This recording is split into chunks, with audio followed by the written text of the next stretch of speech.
All right, what's going on, everybody? If you don't know me already, my name's Trevor, and I live, travel, and game out of that Ram ProMaster van that I converted myself. And today, I will be giving you guys the long-awaited van tour. Yes, I built Trent the Traveler's van, only just a little bit smaller. I say I built Trent the Traveler's van mainly because he did inspire a lot of the look of the van. The only reason why it's a little smaller because this is a 2017 Ram ProMaster 2500 136 wheelbase. So I think his was a 159 extended, which I'm pretty sure a lot of the van lifers have. You know, it just gives you the most room and everything. So I have a 136. It's a bit shorter. And yeah, so Trent really was the whole inspiration for how I wanted my van to look like. I'm a gamer, and so I definitely had to add the gaming setup, the cozy cabin feel. Yeah, I mean, it was just a perfect layout. I had to give it a shot and see if I can build it in the 136 wheelbase, which I will be showing you guys right now.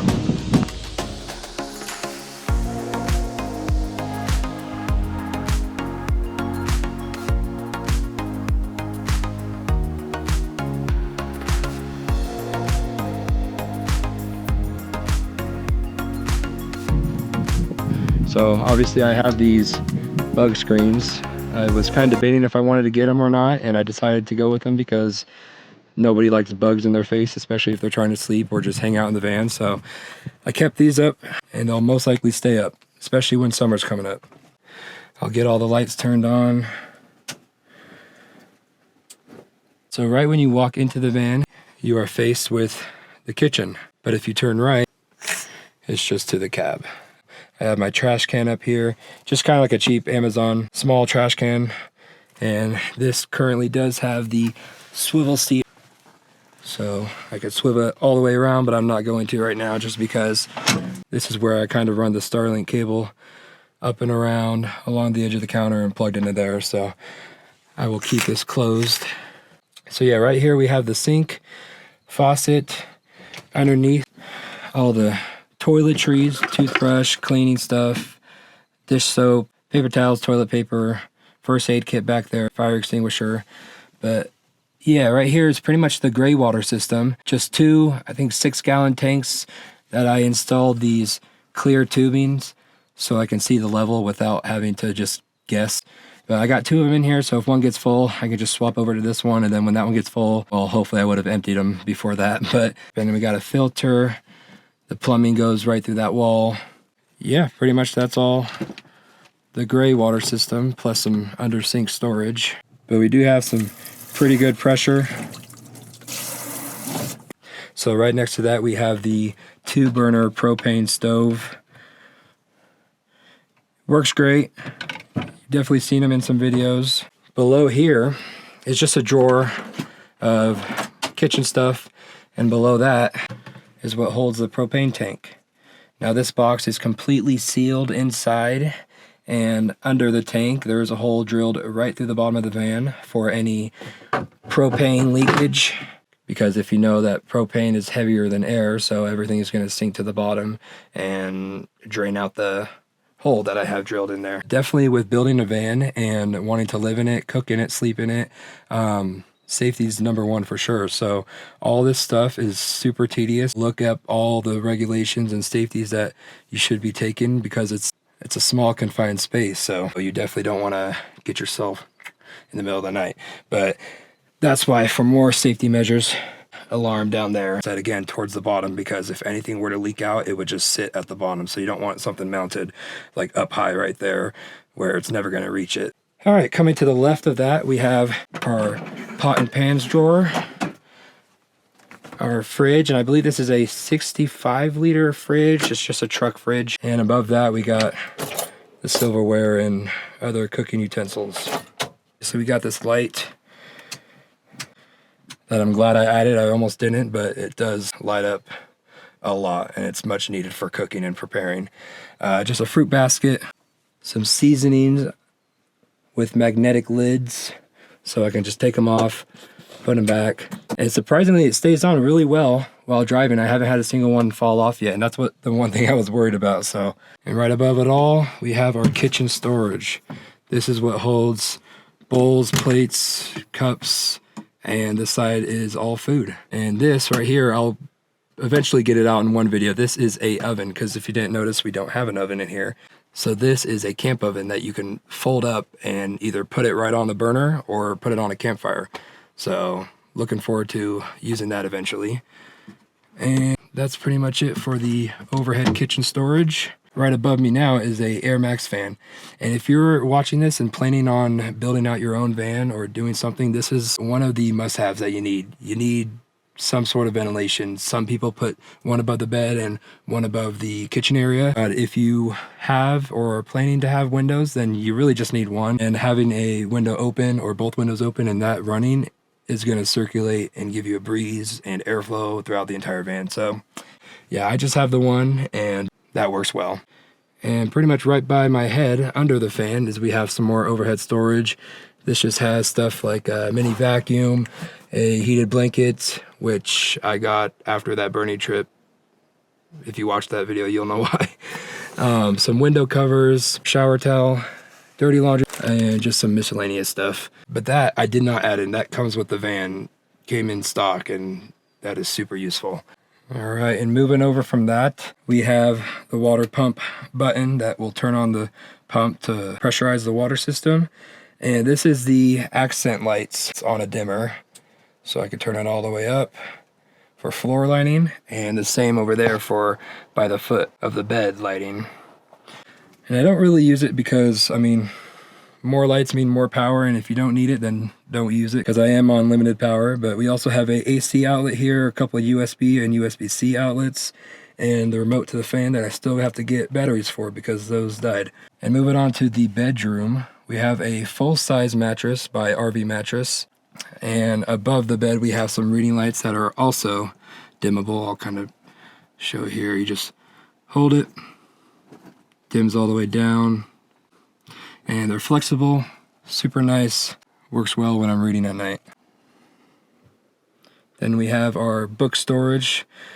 That's just barely holding on. I don't think that's gonna last long. It was just some cheap netting that I got off of Amazon that looked good. It fit the vibe of the interior, and I wanted to use it to hold books, but we'll see if it actually holds long enough or not.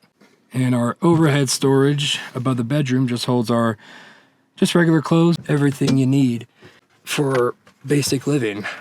That kind of fell apart when I was driving, but yep, that's pretty much the bedroom. Now onto the gaming setup, and I think I'm gonna close this door. Oh, there's a bee. Ooh, that bee almost came in. Onto the gaming setup. So here we just have my, I think this is a Z-Edge, yeah, right here, Z-Edge monitor. It's a curved 30-inch with my Xbox headset hanging on top, controller on a charger, couple gaming speakers, mouse pad, chair, and everything. This is pretty much the gaming setup. Definitely the smallest chair I could find on Amazon that would fit kind of all the way in. It doesn't really fit all the way. I have to squeeze it and shove it, but it works. And the gaming desk, it's the same desk as the kitchen, just cut up and split into two. And yeah, so under here is where you get to the fun stuff. Right here is where I hold my laptop while I'm driving, and if I'm usually in a camping situation and I'm good for the night, I'll just pull it out and leave it on the desk. All that cable management, not the best, because I had to take it apart one time. I gotta clean this back up and hold that there, but that's our cable management. We have my Xbox sitting down here, and pretty much kept all the cables up above my feet. Everything is pretty much velcroed onto the wall. This is velcroed, this is velcroed, the HDMI switch is velcroed, and we even have a 3-way outlet that's velcroed, and that is what goes up through this hole and plugs into the AC outlet that's on the wall. And that just allows me to have least amount of cables above the desk as possible. That's why I have everything crammed under there and plugged into a separate outlet. And what's cool about this monitor is I can show you guys behind it. So same thing like the kitchen, we have the main light switch also on a dimmer, more USB and USB-C outlet, and another AC outlet underneath those. So we can move this back now. And yeah, just a few more drawers. So this is how I get my chair tucked away, because if I try to just push it in, so I have to squeeze the arms in, then the legs will hit the Xbox, so I have to go down here, move the legs, and then That's it. It's all the way in. And that's it. That is the method of pushing in my chair under my desk. But yeah, that pretty much concludes the tour of the inside living quarters. Now, I will pretty much take you to the garage, and we will not be going through the small door. All right, and before we get on any further through this van tour, I am going to make myself a quick cup of tea. Oh shoot, I think I'm out of propane. Well, guess we won't be doing that right now. Oh, actually, wait. Oh, yes.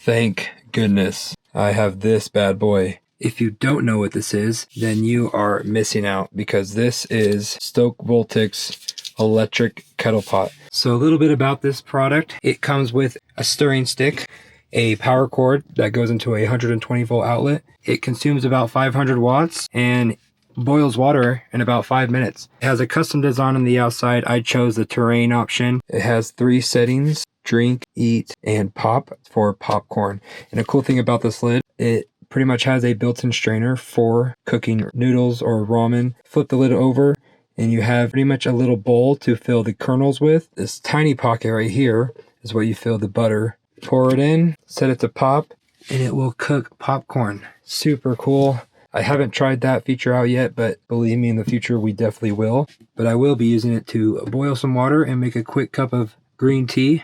So right now I've had it on for just about 3 minutes or so, and it is already boiling pretty dang well. So cool thing about it, when it is on drink mode, when the water starts boiling, it will automatically shut itself off. When it's on eat mode, it won't shut itself off automatically in case you want to cook your food longer, so you'll have to manually press the power button to turn it off. And on pop mode, it will automatically shut itself off when the popcorn is ready. So super cool features. If you love the outdoors, if you camp, hike, travel, any of the sorts, definitely grab yourself one of these, because they are hooking you guys up with 10% off anything in the shop. And you can get that by using Larson10 as a discount code, or if you click the first link in the description, it will automatically apply the code. Oh yeah, it's steaming. It just shut itself off automatically, so it means it's pretty much, I can already hear it boiling.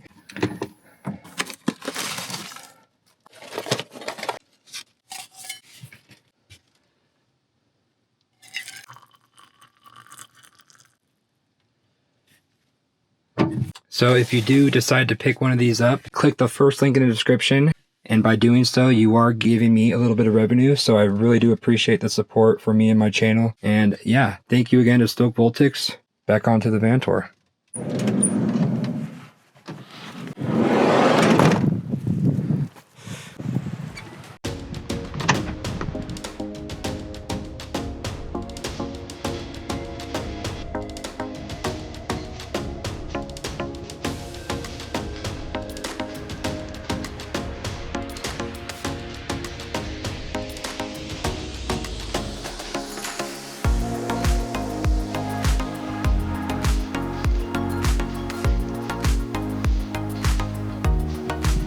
All right, so yeah, this is under the bed garage slash storage. We have on the right side first is our entire battery system, and right in front of it is the fuse box that I will show you first. 2 breakers that handles the bedroom or the desk area and the kitchen outlets, and all the 12 volt fuses, pretty much lights, cooktop, the fan, all back here. And so everything in my van, 12 volt and 120 volt outlets, everything is ran off of this Bluetti AC200 Max. But yeah, this pretty much runs everything. It's just a AC cord that runs in and that charges the breaker, and a DC cord that runs in and handles all the 12 volt. Most recent thing added, that's why it doesn't look the cleanest, but some under garage lighting is definitely needed. Moving on, next to that is our Chinese diesel heater. The only issue I've had was in that Bernie video where diesel fuel in the lines gelled up, and that's only because it's ran from here under the van to there. That diesel fuel, which is outside, obviously gelled up because it was freezing temperatures. Other than that, it thawed out and it works like it's brand new, so I'm happy with that. There's that mini door, and then coming to the left, we'll see the diesel tank I just showed you and the over-the-wheel well water tank with all the plumbing. Definitely happy I went with the over-the-wheel well. It just gives me the most space for storage. And up here you see I got the C-Flow pump and the accumulator. And then moving out here, this is the water fill-up and the outdoor shower. But yeah, there it is. Has a hose and 2 handles, hot and cold, but obviously we don't have a hot water heater in here. So that's capped off and just the cold is hooked up. Yeah, the reason why I don't have a hot water heater is because, you know, it means more power, but honestly, I don't feel like it's worth it for the money spent on the water heater and the power that it uses. Everything in my van is pretty much perfect with how much power this gives out, and this is 2048 watt hours converted to amp hours. It's not that much. I mean, you'll see a lot of other van builds, they use single batteries, whether that's 1, 2, 3, 4, 5 of them. You know, the more expensive they are, and obviously like the more you get, the more power you have, but the more money you're spending. But going with this, I'm pretty happy with. And if I was at a campsite and I wanted to charge with the extension cord, but since obviously I can't do it from back there, I installed a exterior outlet. I would just run an extension cord from there to wherever I need it to go, and that would charge it. The one thing with these Bluettis is they don't give you a way to charge it while you're driving.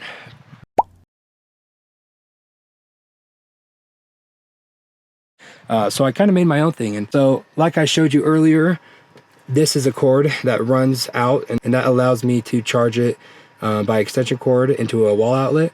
If I want to charge it while driving, I just unplug that and plug it into this. And that extension cord is ran all the way around, all behind the kitchen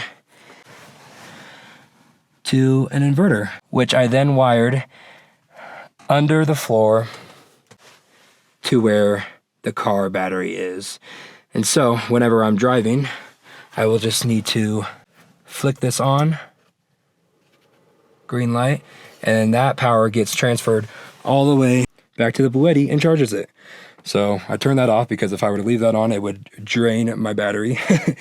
When you have that thing turned on, you want to make damn sure that you're driving.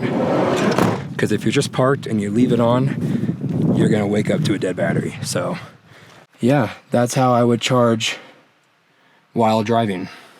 So yeah, that pretty much concludes the garage tour.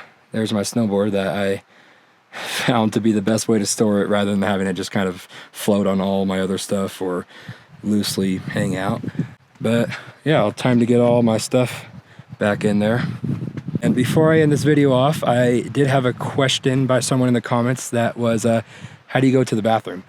Luckily, as a guy, how we go number one is, you know, it's pretty nice. We can kind of find a spot anywhere. But going number two, I usually would just use public restrooms. I'll try to go every chance I can get, well, whether I'm in town and I could find one.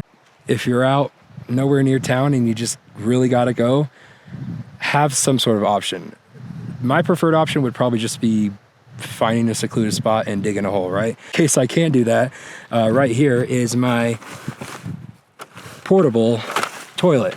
And this basically just folds up, kind of partially set it up. But yeah, you can see the gimmick. It sets up, creates a toilet, biodegradable bags and everything. So you could do your business in there, just in the back of the van, go out, dig a hole and bury it. But yeah, that's probably the only option I haven't used yet. You kind of just got to figure it out on your own. Some people will create an entire bathroom in the back of their van, and it's because they got the room for it. Maybe they got the money for it. It's a whole lot of extra stuff that I just didn't really feel like doing. But yeah, that is basically my bathroom options. It's either public bathrooms, going out in the wild, or in emergency situations, popping this up and going in there. And yes, you got to have a basketball. You never know when you find a park. But yeah, I think that's going to conclude it for the van tour. If you guys do have any questions, anything that I might have missed, drop a comment. I try to reply to every single one if I can.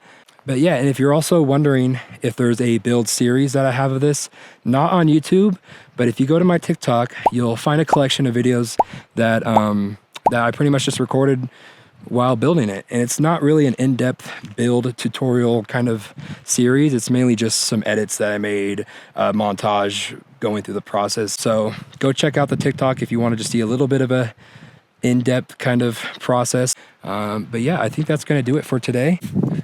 But before I do, I definitely want to give Trent a shout out. He left a comment on one of my previous videos, and yeah, just thank you for that. I was super surprised. Like I said, you kind of inspired the whole look of this, so I wasn't expecting that, but thank you. Any questions that I might have missed or that you still have, drop a comment. I'll try to reply. If you guys did enjoy, think about dropping a like and maybe subscribe if you want. But again, just thank you so much for watching, and I'll see you guys on the next one. Later.